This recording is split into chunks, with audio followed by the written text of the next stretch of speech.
வணக்கம் மக்களே. Ration card வைத்திருப்பவர்களுக்கு 4 முக்கிய அறிவிப்புகள் பார்த்திங்கன்னா வெளியாயிருக்கு.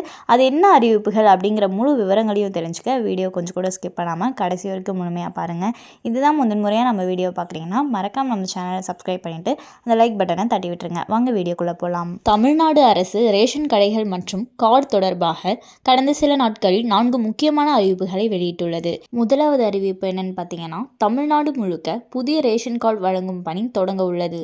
புதிய ரேஷன் கார்டுகள் அடுத்த மாதம் முதல் வழங்கப்படும் என தமிழ்நாடு அரசு அறிவிப்பு வெளியிட்டுள்ளது. நாடாளுமன்ற தேர்தல் காரணமாக புதிய கார்டுகள் வழங்கும் பணிகள் நிறுத்தி வைக்கப்பட்டிருந்தன. புதிதாக ரேஷன் கார்டு கேட்டு 2.8 லட்சம் பேர் விண்ணப்பம் செய்துள்ளனர். இந்த பணிகளை விரைந்து முடிக்க தமிழ்நாடு அரசு நுகர்பொருள் வாணிபக் கழகம் முடிவு செய்துள்ளது. இதன்படி புதிதாக 2.8 லட்சம் புதிய ரேஷன் அட்டை வழங்கும் பணி தொடங்கியுள்ளது.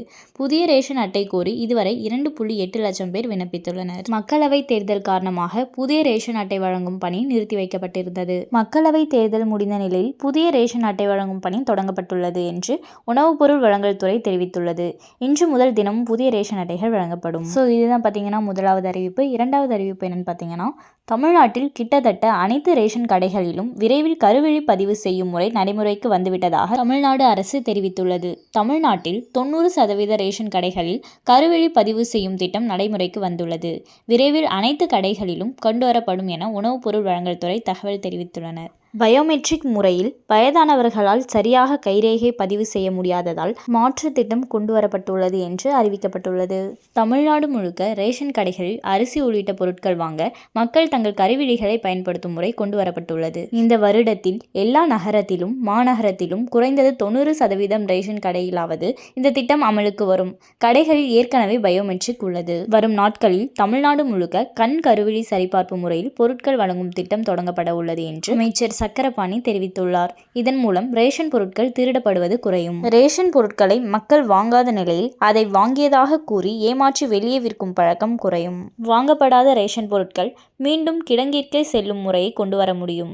தமிழ்நாட்டில் உள்ள ரேஷன் பொருட்கள் அடிக்கடி திருடப்படுவதாக புகார்கள் வைக்கப்பட்டு வருகின்றன. மக்களுக்கு செல்ல வேண்டிய பொருட்களை சிலர் திருடி அண்டை மாநிலங்களில் விற்று வருகிறார்கள். அது முற்றிலுமாக தடுக்கப்படும். ரேஷன் கடைகளில் பாக்கெட் மூலம் பொருட்கள் விநியோகம் செய்யும் நடைமுறை கொண்டு வரப்பட்டுள்ளது.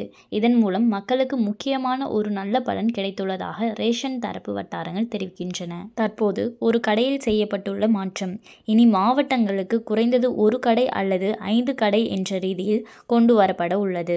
சோதனை அடிப்படையில் 234 தொகுதிகளில் தலா ஒரு ரேஷன் கடையை தேர்வு செய்து பாக்கெட் மூலம் பொருட்களை வழங்கும் புதிய திட்டம் ஒன்றை தொடங்க உள்ளனர். இதன் மூலம் ஏற்கனவே எடை பார்த்து பொருட்கள் பேக்கேஜ் செய்யப்படுவதால் எடை மாறுதல் இருக்காது.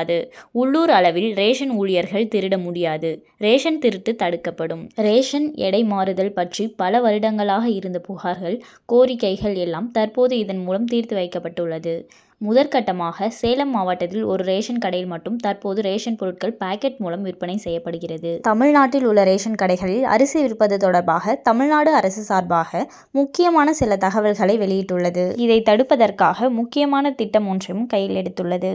இதுதான் பார்த்தீங்கன்னா ரேஷன் கடைகள் குறித்து வெளியான முக்கிய அறிவிப்புகள். மேலும் இது போன்ற அரசாங்கம் சார்ந்த அனைத்து அப்டேட்களையும் உடனுக்குடனே தெரிஞ்சுக்கணும்னு நினச்சிங்கன்னா மறக்காம நம்ம சேனலை சப்ஸ்கிரைப் பண்ணி பக்கத்தில் இருக்க பெல் ஐக்கானை கிளிக் பண்ணி அதில் ஆளுங்கிற ஆப்ஷனை செட் பண்ணி வச்சுக்கோங்க. அப்போ தான் நம்ம அப்லோட் பண்ணுற வீடியோ உடனே உங்களுக்கு நோட்டிஃபிகேஷன் வந்து சேரும். அது மட்டும் இல்லாமல் அந்த லைக் பட்டனை தட்டி விட்டுருங்க. தேங்க்ஸ் ஃபார் வாட்சிங்.